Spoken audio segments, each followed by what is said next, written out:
Hi ಸ್ನೇಹಿತರೆ, Kannada quiz ಚಾನಲ್ಗೆ ಸ್ವಾಗತ. ಇವತ್ತಿನ ಮೊದಲನೇ ಪ್ರಶ್ನೆ, ಆಕಾಶದಿಂದ ಆಕಾಶಕ್ಕೆ ಹಾರುವ ಭಾರತದ ಕ್ಷಿಪಣಿ ಯಾವುದು?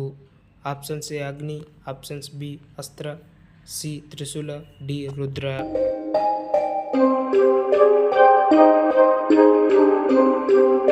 ಸರಿಯಾದ ಉತ್ತರ ಬಿ ಅಸ್ತ್ರ. ಎರಡನೆಯ ಪ್ರಶ್ನೆ, ಕದಂಬರನ್ನು ಸೋಲಿಸಿ ರಾಜ್ಯ ಸ್ಥಾಪಿಸಿದವರು ಯಾರು? ಆಪ್ಷನ್ಸ್ ಎ ರಾಷ್ಟ್ರಕೂಟರು, ಬಿ ಶಾಂತಿವರ್ಮ, ಸಿ ಗಂಗರು, ಡಿ ಚಾಲುಕ್ಯರು. ಸರಿಯಾದ ಉತ್ತರ ಡಿ ಚಾಲುಕ್ಯರು. ಮೂರನೇ ಪ್ರಶ್ನೆ, ಮಹಾತ್ಮ ಗಾಂಧಿ ಜಲ ವಿದ್ಯುತ್ ಕೇಂದ್ರ ಯಾವ ಜಿಲ್ಲೆಯಲ್ಲಿದೆ? Options A Mysuru, B Belagavi, C Shivamogga, D Hassan. ಸರಿಯಾದ ಉತ್ತರ ಶಿವಮೊಗ್ಗ.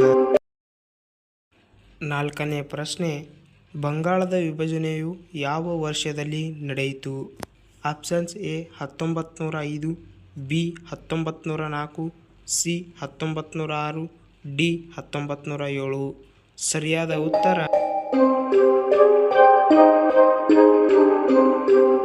ಸರಿಯಾದ ಉತ್ತರ 1905. ಐದನೆಯ ಪ್ರಶ್ನೆ, ಈ ಕೆಳಗಿನವುಗಳಲ್ಲಿ ಯಾವ ಗ್ರಹವು ಸೂರ್ಯನಿಗೆ ಸಮೀಪವಿದೆ? ಆಪ್ಷನ್ಸ್ ಎ ಭೂಮಿ, ಬಿ ಮಂಗಳ, ಸಿ ಗುರು, ಡಿ ಬುಧ. ಸರಿಯಾದ ಉತ್ತರ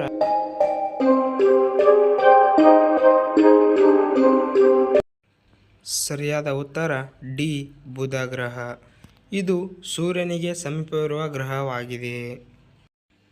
ಇಲ್ಲಿಯವರೆಗೂ ನೀವು ಎಷ್ಟು ಪ್ರಶ್ನೆಗಳಿಗೆ ಉತ್ತರಿಸಿದ್ದೀರಿ ಎಂದು ಕಮೆಂಟ್ ಬಾಕ್ಸ್ನಲ್ಲಿ ಕಮೆಂಟ್ ಮಾಡಿ.